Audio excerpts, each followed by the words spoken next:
Hi, எல்லாரும் எப்படி இருக்கீங்க? எல்லாரும் ரொம்ப நல்லா இருப்பீங்க அப்படின்னு நினைக்கிறேன். இன்னைக்கு சாட்டர்டே காலையில் அபி வந்திருக்கான். ஸோ அவனுக்கு வந்து அந்த மல்லி பொங்கல் பிரேக்ஃபாஸ்ட்டாக பண்ணி கொடுக்கலாம் அப்படின்னு கொஞ்சம் ப்ரிப்ரேஷன்லாம் பண்ணி வச்சிருந்தேன். இங்கே வந்து பார்த்தா விளாண்டுட்டு இருந்தானுங்களா, கொஞ்ச நேரம் வேடிக்கை பார்த்துட்டு போய் குக்கர் வைக்கலாம் அப்படின்ட்டு வேடிக்கை பார்த்துட்டு இருக்கேன். டெட்டு குலைச்சதே அபூர்வம், குலைச்சப்பட்டு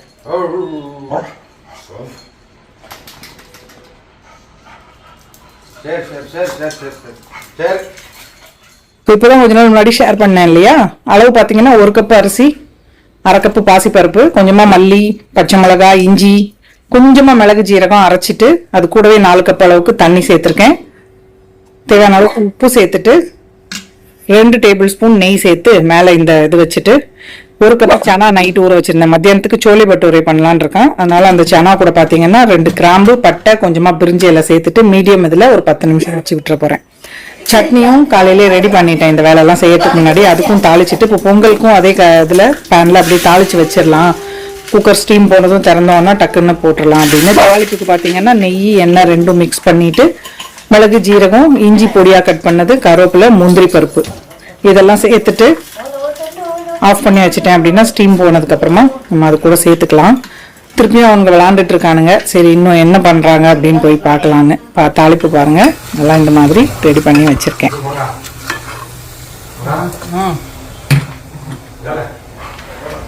ஏஞ்சி 2 பேருக்கும் போட்டி, சிட்டுக்கும் டெட்டுக்கும் அபி கூட உட்கார்றதுக்கு.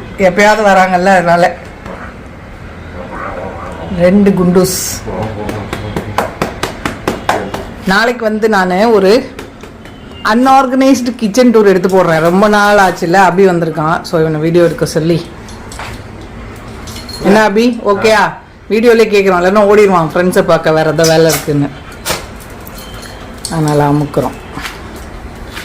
ஸோ இனிமேல் வீடியோஸ் பார்த்தீங்கன்னா சாயங்காலம் 5 மணிக்கு போடலான்னு இது பண்ணியிருக்கேன். நேற்றுலேருந்தே 5 மணிக்கு தான் போட்டிருக்கேன் இல்லையா. மத்தியானம் 12க்கு பதில் இனிமேல் 5 மணிக்கு வீடியோஸ் போஸ்ட் பண்ணுறேன். ஓகேவா? டைம் ஓகேயான்னு சொல்லுங்கள். பாருங்க, குக்கரில் வந்து நல்லா ஸ்டீம் போயிடுச்சு. திறந்து பார்க்கலாம். வெளியில் எங்கேயோ போகிறாங்களாம், கொஞ்சம் சீக்கிரம் பிரேக்ஃபாஸ்ட் கொடு அப்படின்னாங்க. சனா வந்து நல்லா சூப்பராகவே வெந்திருக்கு. அந்த கொத்தமல்லி எல்லாம் பார்த்தீங்கன்னா சனா டப்பா மேலே ஒட்டிருச்சு. அதனால இன்னைக்கு பொங்கல் வந்து அந்த அளவுக்கு க்ரீனாக வரல. ஸோ இதை வந்து ரவை சேர்ப்பாங்களா, நான் அன்னைக்கு ரவை சேர்க்கல. ஒரு 2 டேபிள் ஸ்பூன் அளவுக்கு சூடாக இருக்கப்பே ரவை சேர்த்துறேன். இதை திருப்ப வேகெல்லாம் வைக்க வேண்டாம், அந்த சூடுலேயே நல்லா வந்துடும், கன்சிஸ்டன்சி நல்லாயிருக்கும் அப்படின்னு. ஸோ நல்லா கிளறிட்டு நம்ம தாளித்து வச்சுருந்தோம் இல்லையா, அந்த நெய் இது கூட சேர்த்தாச்சு. நல்லா மிக்ஸ் பண்ணிட்டோன்னா கமன்னு மல்லி பொங்கல் ரெடி. ரொம்ப சூப்பராகவே இருந்தது. சரி, அபிக்கும் இந்த தடவை செஞ்சு கொடுக்கலாம் அப்படின்னு தான் இன்றைக்கி வந்து இந்த பொங்கல் பண்ணியிருக்கேன். நல்லா சுட சுட பிளேட்டில் அப்படியே எடுத்து போட்டோன்னா அல்வா மாதிரி வரும் பாருங்கள். எண்ணெய் நெய் கொஞ்சம் கூட தான் பிடிக்குது, பட் ஆனால் சூப்பராக இருக்கும். நல்லா தேங்காய் சட்னி கொஞ்சம் தண்ணியாக அரைச்சி வச்சுருக்கேன், அது கூட சர்வ் பண்ண வேண்டியது தான். நானும் அவரும் சாப்பிட்டுட்ருக்கோம். அவனை வாடான்னா என்னவோ ஃபோனை நோண்டிட்டு வரல. ஸோ இன்னைக்கு அப்படியே என்னென்ன பண்ணுறேன் அப்படிங்கிறதையும் உங்கள் கூட ஷேர் பண்ணிக்கிறேன். சோளை, அதாவது சனா மசாலா பண்ண போகிறோம் இல்லையா, அதுக்கு வந்து 2 பல்லாரி வெங்காயம் கட் பண்ணி வச்சுருக்கேன். இதெல்லாம் வந்து நம்ம அரைச்சி எடுத்துக்கணும். அப்புறம் தக்காளி, ஒரு 2 தக்காளியை தனியாக இதை அரைச்சி எடுத்துட்டு பியூரி பண்ணிக்கலாம். இப்போது இந்த வெங்காயத்து கூட பார்த்தீங்கன்னா சின்ன துண்டு பட்டை, 2 ஏலக்காய், 2 கிராம்பு, கொஞ்சமா நட்சத்திர பட்டை சேர்த்திருக்கேன். இது கூடவே அனார்தானா அப்படின்னு சொல்லுவாங்க, நம்ம மாதுளம்பழம் இருக்கு இல்லையா, அதை வந்து காய வச்சு அதை அரைச்சது.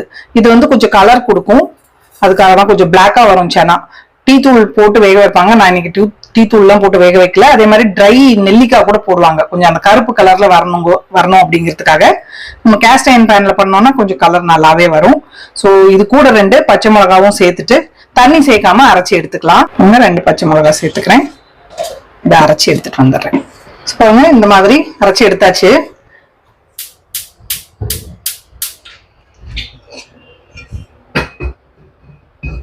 இதுல கொஞ்சமா கடுகெண்ணெய் சேர்த்துக்கிறேன். கடுகெண்ணெய் சேர்த்து செஞ்சோம்னா ஆத்தென்டிக் ஃபிளேவர் இருக்கும்.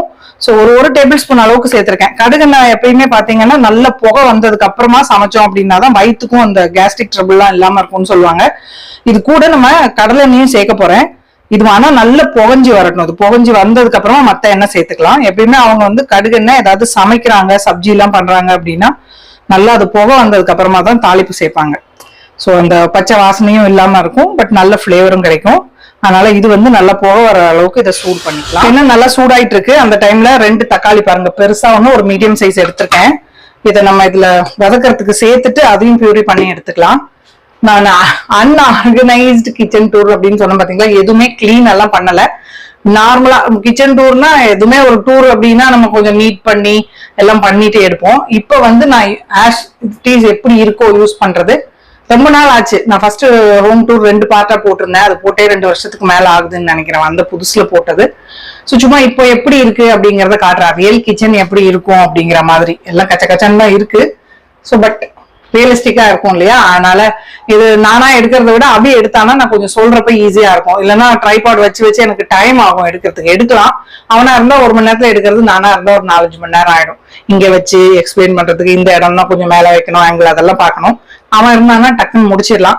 சரி மாமி எடுத்து தரேன்னு சொல்லியிருக்கான். அதனால இன்னைக்கு இந்த லஞ்ச் வேலை முடிச்சுட்டு அப்படியே குவிக்கா நான் 2 பார்ட்டாலாம் இல்லாம கடகடன்னு ஒரே பார்ட்ல போடலான்னு இருக்கேன். ஹோப் உங்களுக்கு பிடிக்கும்னு நினைக்கிறேன். எல்லாரும் ரொம்ப நீட்டா இருக்குன்னு சொல்றீங்க. பாத்தீங்கன்னா தெரியும், நீட்டாலாம் இல்ல, எல்லாரும் வீடு மாதிரி இங்கேயும் அப்படிதான் இருக்கும். மேல மட்டும் அப்படி எப்படி நம்ம துடைச்சு வைக்கிறதுனால கொஞ்சம் நீட்டா தெரியும். உள்ளெல்லாம் பாத்தீங்கன்னா கசகசன்னு தெரியும் இன்னைக்கு உங்களுக்கு. அப்புறம் சொல்லுவீங்க கிச்சன் எப்படி இருக்குன்னு. சோ பாருங்க, நல்ல இது புகை வர ஆரம்பிச்சிருச்சு. இன்னைக்கு வந்து இப்ப காலையில எடுக்கிறேன் பாத்தீங்களா, 5 மணிக்கு தான் போஸ்ட் பண்ணுவேன். சோ இன்னைக்கு வீடியோ கிட்டத்தட்ட இன்னைக்கே போஸ்ட் பண்ணிடுவேன். சில டைம் வந்து என்ன பண்ணுவேன் அப்படின்னா, ஒரு 2 வீடியோ எடுத்து வச்சுட்டு நான் 2-3 வீடியோ எடுத்து ஒரே நாள்ல காலையில ஒரு இது மத்தியானம் ஒரு இதுன்னு எடுத்துட்டு அதை வந்து போஸ்ட் பண்ணிட்டு இருந்தேன் அப்படியும். பட் இப்போ வந்து அந்த அளவுக்கு முடிய மாட்டேங்குது.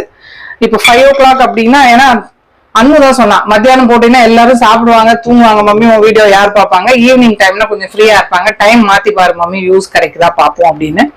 அதனாலதான் சரி ஒரு 5 மணிக்கா போட்டோம் அப்படின்னா எல்லாம் காஃபி டீ ஏதாவது குடிச்சிட்டே டைம் இருந்தா என் வீடியோ பாருங்க. ஓகே, சோ நல்ல புகை ஆரம்பிச்சிருச்சு, அந்த கடுகெண்ணோட ஸ்மெல் வருது. இப்போ வந்து இதுல கூட ஒரு டேபிள் ஸ்பூன் அளவுக்கு இந்த எண்ணெய், கடலை எண்ணெய். இது ஆக்சுவலா ஒரு நாள் அன்னைக்கு அப்பளமும் என்னமோ பொரிச்சேன். ஏதாவது பொரிச்சதே இன்னொரு தடவை யூஸ் பண்ணிப்பேன், தனியா இந்த மாதிரி டப்பால ஊத்தி வச்சுப்பேன். இதுலயும் கொஞ்சம் ஊத்தி வச்சுட்டேன் அப்படின்னா தோசை இதுக்கு யூஸ் பண்ணிக்கலாம். இந்த எண்ணெயும் நல்லா சூடாகட்டும். நம்ம முதல்ல வெங்காயம் சேர்த்துட்டு அதே இதுல இந்த 2 தக்காளி அரைக்கிறப்ப என்ன பண்ண போறேன் அப்படின்னா, ஒரு கரண்டி நம்ம மாவு கரண்டி அளவுக்கு வேக வச்ச கொண்டக்கடலையும் சேர்த்து அரைச்சிட்டோம் அப்படின்னா கிரேவிக்கு ஒரு திக்னஸ் கிடைக்கும். அவ்வளவுதான்.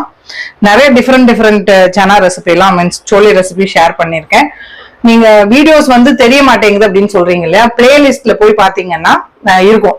பிரேக்ஃபாஸ்ட் விளாக்லயே இருந்தா கூட நான் பிரேக்ஃபாஸ்ட் ரெசிபிஸ், சட்னினா சட்னி ரெசிபி, சிக்கன்னா chicken recipe, egg recipes, dinner recipes அப்படின்னு இருக்கு. நீங்க அதுல போய் பாத்தீங்கன்னாலே உங்களுக்கு என்ன ரெசிபிஸ் தேவையோ எடுத்துக்கலாம். South Indian gravies, north Indian gravies, paneer gravy, egg recipe அப்படின்னு எல்லாமே தனியா கொடுத்துருக்கேன். நீங்க அதனால தனியா அப்படி போய் தேடாம, கொஞ்சம் பேர் சொல்லுவீங்க நீங்க டாபிக்லயே போடுங்கன்னு, ஏதாவது கொஞ்சம் வித்தியாசமா போட்டாதான் வீடியோவே ஓபன் பண்ணி, இப்ப அப்படிதான் இருக்கு.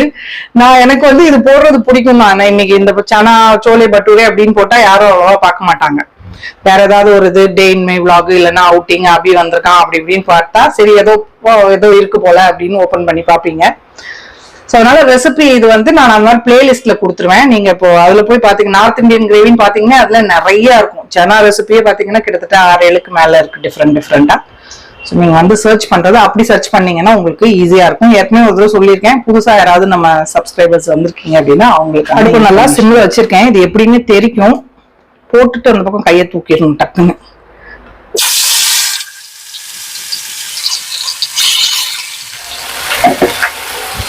கேஸ்ட் அயர்ன் பேனுங்கிறதுனால சிம்ல வச்சாலும் நல்லா சூடா இருக்கும்.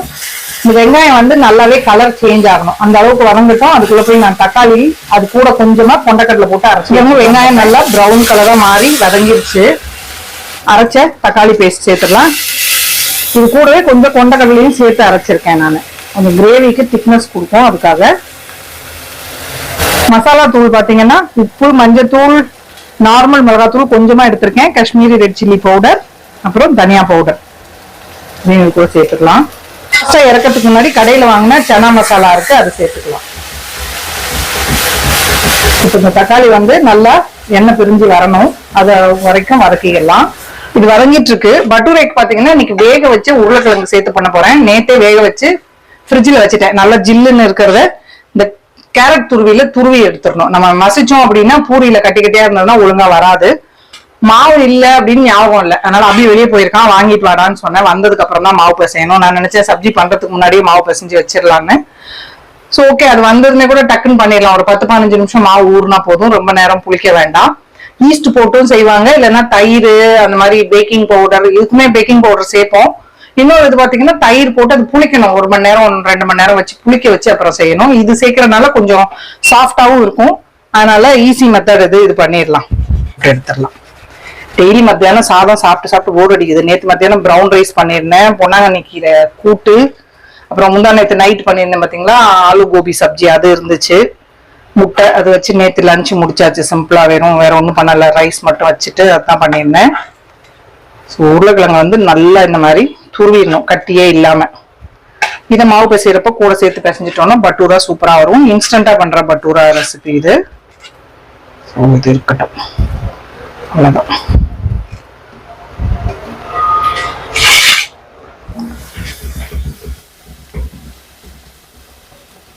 இப்ப இந்த சனாக்கு பாத்தீங்கன்னா மெயின் விஷயம் ஒண்ணு பண்ணணும். என்ன ஸ்டைல்ல பண்ணாலுமே ஜீரகம் இருக்கு பாத்தீங்களா, இது நல்லா, இது குட்டி ஸ்பூனு, அதனால ஒரு 2 ஸ்பூன் சேர்த்துக்கிறேன்.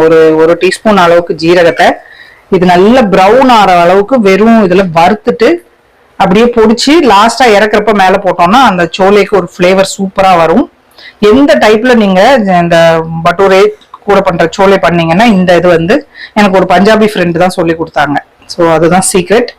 இதை ஸ்டவ்ல வச்சு நல்ல ப்ரௌன் ஆகணும், கொஞ்சம் டார்க் ப்ரௌன் ஆகிற அளவுக்கு வறுத்து எடுத்துக்கணும்.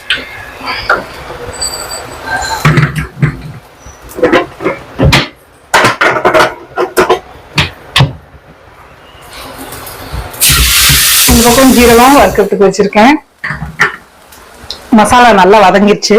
வேக வச்சிருந்த கொண்டக்கடலை சேர்த்துடலாம்.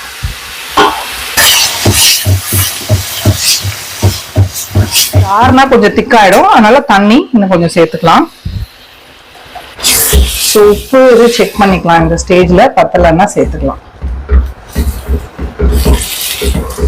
உப்பு கம்மியா இருக்கு, உப்பு கொஞ்சம் சேர்த்துக்கலாம். பாருங்க ஜீரகம் நல்லா வறுபட்டு இருக்கு. சோலை மசாலா அதை சேர்த்துருவோம். இதுல இந்த அம்ச்சூர் அதெல்லாம் இருக்கும், அதனால நம்ம சேர்க்க வேண்டியதில்லை. பிளாக் சால்ட் எல்லாம் போட்டிருப்பாங்க. ஸோ ஒரு 1.5 டீஸ்பூன் அளவுக்கு சேர்த்திருக்கேன்.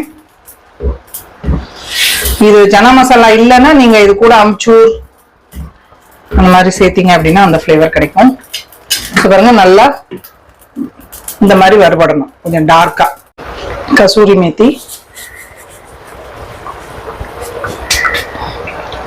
அவ்வளவு சிம்லயே நல்லா எண்ணெய் பிரிஞ்சு வர அளவுக்கு கொதிக்கட்டும்.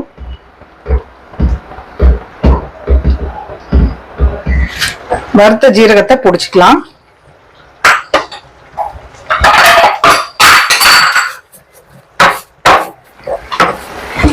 நல்லா கொதிச்சிருச்சு. வறுத்து பொடிச்ச ஜீரகம் இதுல சேர்த்துடலாம்.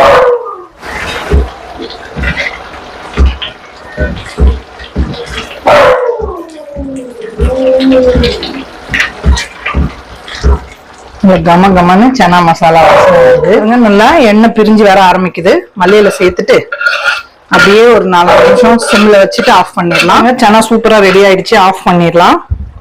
நல்லா எண்ணெய் பிரிஞ்சு வந்திருக்கு பாருங்க. இந்த டார்க்கா இருக்கிறதெல்லாம் எண்ணெய் பிரிஞ்சது. அப்படியே விட்டோம்னா இன்னும் கொஞ்ச நேரத்துல இன்னும் நல்லா எண்ணெய் உட்காந்து குழைச்சிட்டு இருக்கான். அந்த டிவி ஸ்கிரீன்ல அவன் நிழல் தெரியுது பாத்தீங்களா, அதை பார்த்து குழைக்கிறான் போல. யாரும் ஆள் காணோம்.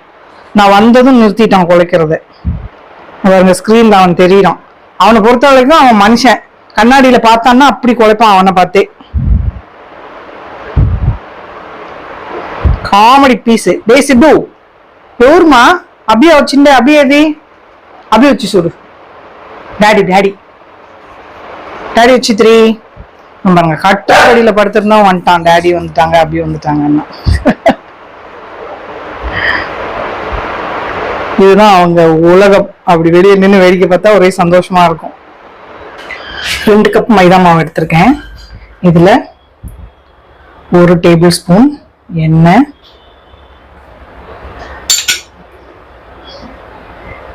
1/2 teaspoon baking powder, baking soda இல்ல பேக்கிங் பவுடர்,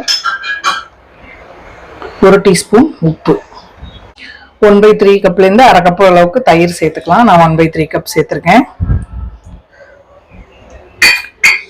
இப்போ இதை நல்லா மிக்ஸ் பண்ணிக்கலாம்.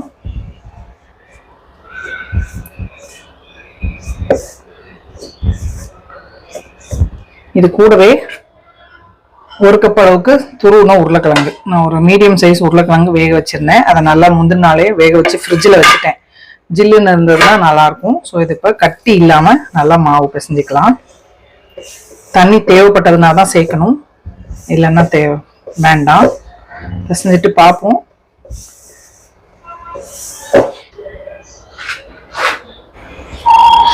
ஸோ கொஞ்சமாக தண்ணி சேர்த்துக்கலாம்.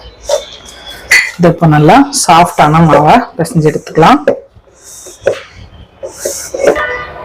மாவை எடுத்து கவுண்டர் டாப்பில் போட்டுட்டு நல்லா ஒரு 7-8 நிமிஷம் பிசைஞ்சு எடுத்துக்கணும். கையில் ஒட்டுற மாதிரி இருந்தால் கொஞ்சமாக எண்ணெய் சேர்த்து நல்லா இந்த மாதிரி சாஃப்டாக வர்ற அளவுக்கு பிசைஞ்சிட்டு ஒரு 15 நிமிஷம் அப்படியே விட்டுருவோம். அதுக்கப்புறமா எடுத்து நம்ம பட்டூரை, அதாவது பூரி சுட்டு எடுத்துக்கலாம். ஸோ ஒரு 15 நிமிஷம் ஆச்சு. இப்போ வந்து நம்ம உருண்டை பிடிச்சி எண்ணெய் சூடு பண்ணுறதுக்கு வச்சுருக்கேன், போட்டு எடுத்துடலாம். நார்மல் பூரியை விட கொஞ்சம் பெருசாக இருக்கணும்.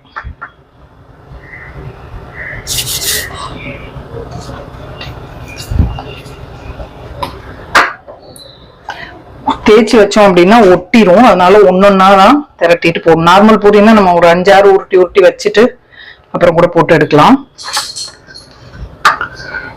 இது வந்து அப்படி போட்டோம் அப்படின்னா ஒட்டிரும். அதனால ஒன்னொன்னா தான் நம்ம ரோல் பண்ணிட்டு அப்படியே போட்டு எடுக்கணும்.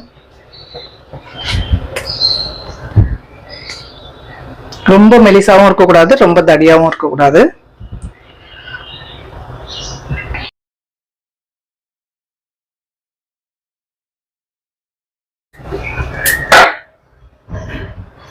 பாருங்க, ஒரு இது உருட்டி வச்சிருக்கேன். கொஞ்சம் சூடானதும் போட்டு எடுத்துடலாம். ஹெவியா இருக்கும் இது. நார்மல் பூரி மாதிரி நிறைய எல்லாம் சாப்பிட முடியாது. 1-2 சாப்பிட்டாலே வயிறு ஃபுல் ஆயிடும்.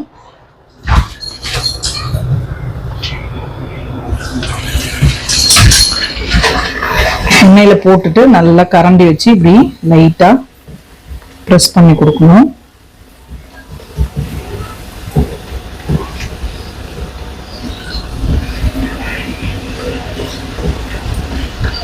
ஸோ நல்லா 2 பக்கமும் வேகட்டும். கொஞ்சம் கிறிஸ்பியா இருந்தா நல்லா இருக்கும். பெரிய கடாயிலன்னா இன்னும் கூட பெரிய சைஸ்ல போட்டு எடுக்கலாம். கடைகள் எல்லாம் கிடைக்கும் இல்லையா, அந்த மாதிரி.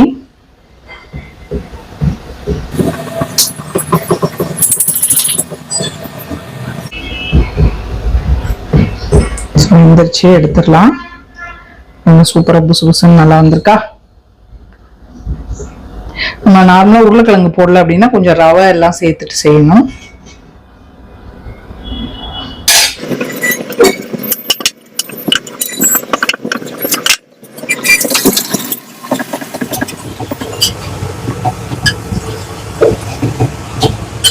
சர்வ் பண்ணலாமா?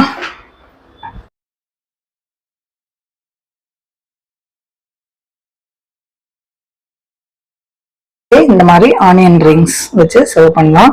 லெமன் வேணும்னா லெமன் கூட சேர்த்துக்கலாம். டேஸ்ட் பண்ணலாமா? பாருங்க, நல்லா அப்படியே புசு புசுன்னு இருக்கு. உள்ள கன்சிஸ்டன்சி பாத்தீங்கன்னா பன்னு மாதிரி இருக்கும் பாருங்க. சூப்பரா. ஸோ யாருக்கெல்லாம் வேணும் சாப்பிட வாங்க, டேஸ்ட் பண்ணலாமா?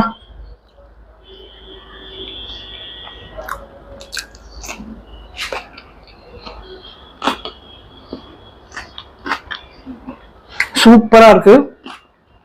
உருளைக்கிழங்கெல்லாம் சேர்த்து செய்யறோம் பாத்தீங்களா, வேற லெவல்ல இருக்கு. நல்ல உள்ளே பாத்தீங்கன்னாலுமே கடையில எல்லாம் கிடைக்கிற மாதிரி அந்த பன் கன்சிஸ்டன்சில இருக்கும். கட்டாயமா நீங்களும் எல்லாரும் ட்ரை பண்ணி பாருங்க. ஹோப் உங்களுக்கு இன்னைக்கு இந்த vlog பிடிச்சிருக்கும் அப்படின்னு நினைக்கிறேன். பிடிச்சிருந்ததுன்னா லைக் பண்ணுங்க, ஷேர் பண்ணுங்க, மறக்காம நம்ம சேனலுக்கு சப்ஸ்கிரைப் பண்ணிக்கோங்க.